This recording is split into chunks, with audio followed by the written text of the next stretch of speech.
Recording in progress. Hey everyone, welcome to the Your Money Life podcast, episode 220 of the podcast. We have a lot to get into today. Before we get into it, make sure you like, subscribe, 5-star rate and review the pod, share with your family and friends. If you're watching on YouTube, hit the notification bell and the comments. Let's dive right in.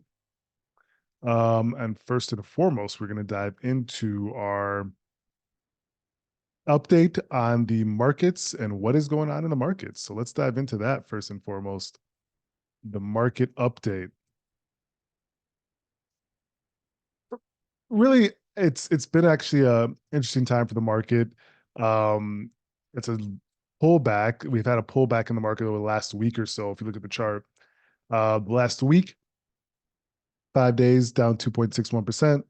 Over the course of a month, it's showing the pullback, the reversion over that period.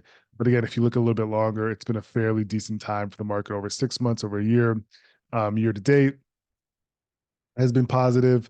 But again, this pullback is necessary, and I think it's a lot of it's in the expectations that investors had on the market and when the Fed would start to lower rates, which are being revised. These estimates are being revised because the Fed's saying inflation isn't done. We're still seeing a lot of work that needs to be done on the inflation front. Therefore, we're not going to lower rates anytime soon. And so the market is readjusting to that news, especially the news that we got on the inflation numbers a week ago. And we also got some data on housing prices. So the median price of the existing home sold in March was 393,000, um, up from 4.8% from the year before. Inventory did improve, meaning the availability of homes rising 4.7%, up to 1.1 million homes. So it's showing the market when it comes to sales in home on the home front did drop a bit because there was a supply, but there was less buyers, and that has a little bit to do with obviously the rates that we're seeing right now when it comes to home buying. The mortgage rates are still pretty high, and so it's probably pushing a little bit of buyers to reconsider purchasing right now. So more supply did not cool home prices higher. The median price of an existing home sold in March was 393,000, up from 4.8%. Um, so they're saying that the prices are still strong, but the amount of home sales dipped. So people are still bidding up, but there's just less bidding going on right now when it comes to the home sale prices. So interesting to watch and keep an eye on. It's always something to keep an eye on, especially as we watch the markets in general. And again, it ties back into, as we were saying, the current market update. And big thing was on the inventory. Was big thing was on the inflation front and what the Fed is going to do. But again, we see a little bit of reversion. That's normal in the markets. We said it would be another positive year, but we didn't want to get people to get too exuberant of what they saw in 2023. The company that is getting exuberant is Netflix, and they're seeing that analysts are expecting that their subscribers are going to surge even more than it already have. So they're saying a number of analysts think that the streaming giant Netflix will exceed expectations again when it reports earnings on Thursday, reflecting they'll have higher subs. 1.7 million.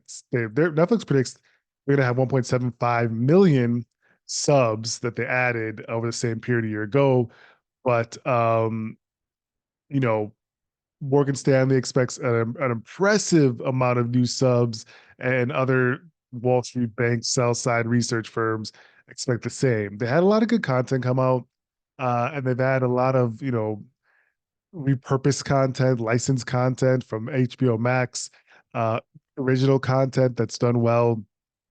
Some of their big hits have also done well. So I actually think they'll do really well on the subscribers gain. I've been a bullish of Netflix for a while, as you all know, and they've company's done really strong.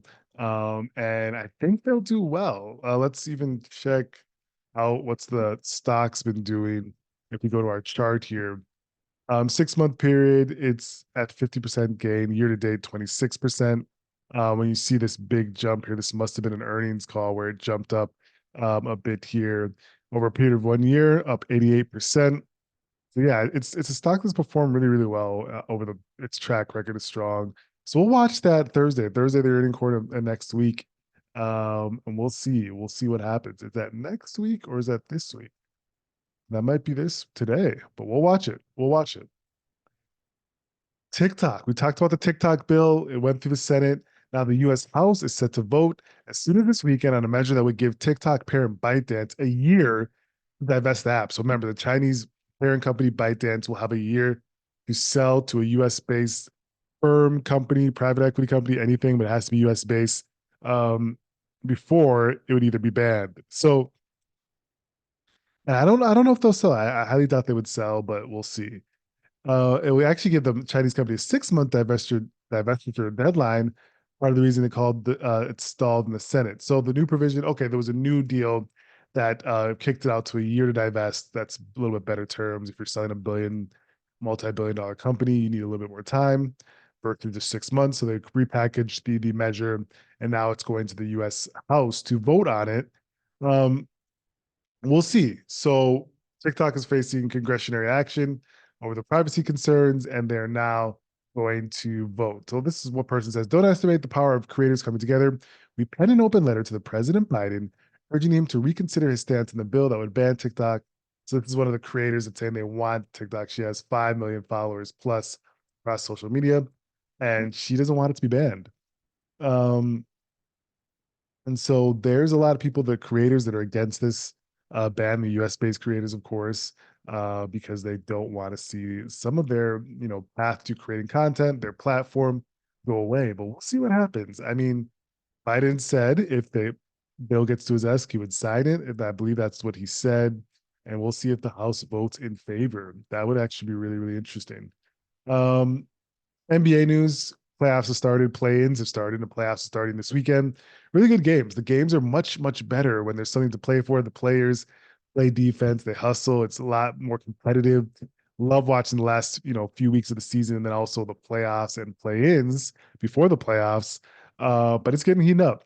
But there was big news where a player, Jonte Porter, has been banned from life by the NBA for violating the league's gambling rules. So, investigation found that he bet on NBA games and gave other bettors confidential information about his health that limited his participation in at least one game. So, Jonte Porter is the brother of Michael Porter, who is a superstar on the Denver Nuggets, who won the NBA championship last year. Deontay Porter was kind of a journeyman G League player, made it to the NBA, played a little bit limited action for the Toronto Raptors, but he was betting on games and also giving confidential information, kind of like insider trading to big time sports bettors. One person won 1.1 million on the information that he provided, but the betting company didn't pay it out. So it's a big scandal because he's banned for life. That means he's off the Toronto Raptors, of course, and he can never play in the NBA or any games affiliated with NBA subsidiaries again. Um, and yeah, he won't be eligible for reinstatement. They take this very seriously because it erodes the integrity of the game. He actually bet on his own team to lose, right? Like that's horrible. Like if you're betting on your own team to lose, yeah, it seems he has an addiction problem, a gambling problem. Hopefully he gets the help he needs, but he's unfortunately facing the consequences of betting in the sport. So that when it comes to the NBA, their rules are players can bet, they just can't bet on any NBA games. They can bet on basketball, excuse me, they can bet on football, soccer, hockey, but they cannot bet on basketball. And so he broke that rule on his own, as well as providing information to bettors.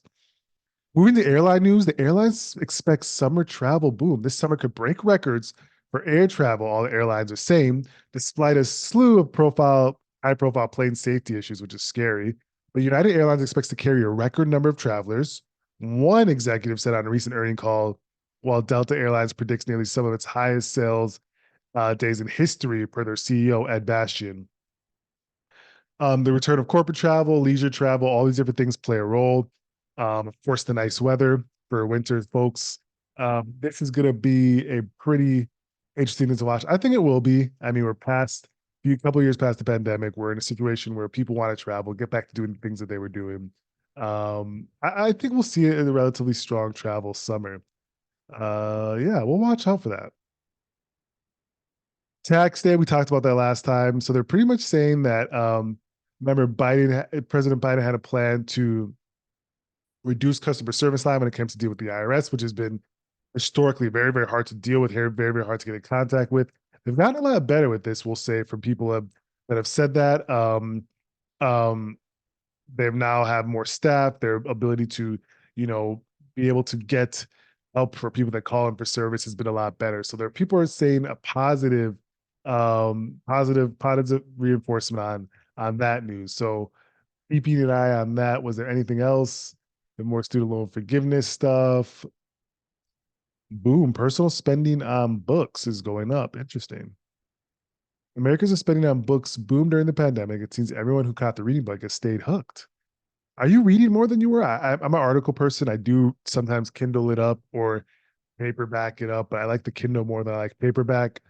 Um, yeah, I'm curious. I don't feel like I'm reading more than I was, just because of less time. I do make sure I catch my articles, my blogs that I need to catch on, but that's interesting. I'm not sure I believe that. I'm not sure I believe that. Let's jump into the personal finance question of the day. Personal finance question of the day. I like these two questions that we had, and they were actually quite interesting. The first one being, how many billionaires are in the world? Are there in the world? What would be your guess? I think I've seen this number before. I know it's under 2,000, if I'm not mistaken. It's probably around there, roughly. We'll see. Oh, it is above a little bit. Actually, maybe the pandemic and different things that happened their last few years have increased that number, but it's 2,781 billionaires in the world. And so not a lot of people. So the mega wealthy, 287, 2,781. That list 141 more than in 2023, so a little bit of gain there, and 26 more than in previous record set in 2021. So yes, there's a little bit over 2,000 billionaires in the world. A good question. Let's find this one. What is the right age to get a credit card? For those with kids out there, what is the right age for you to get them a credit card? And the answer, I would say like, what is it, like 15, 16? Some financial experts recommend getting a credit card when you turn 18. Okay, so 18, more when you go to college or whatnot. That's not bad. Okay, I would say 15 or 16 would be a guardian's credit card, right? Like a close parent or something on that as well. 18 would be one that where you trusted with a very low limit, I would say. But yeah, these are, good things to think about, especially for those who have kids or planning to have kids in the future. Folks, that is the Your Money, Your Life podcast, episode 220 for this week. Make sure you tap in, share, and like with your family and friends, and we'll talk to you next week.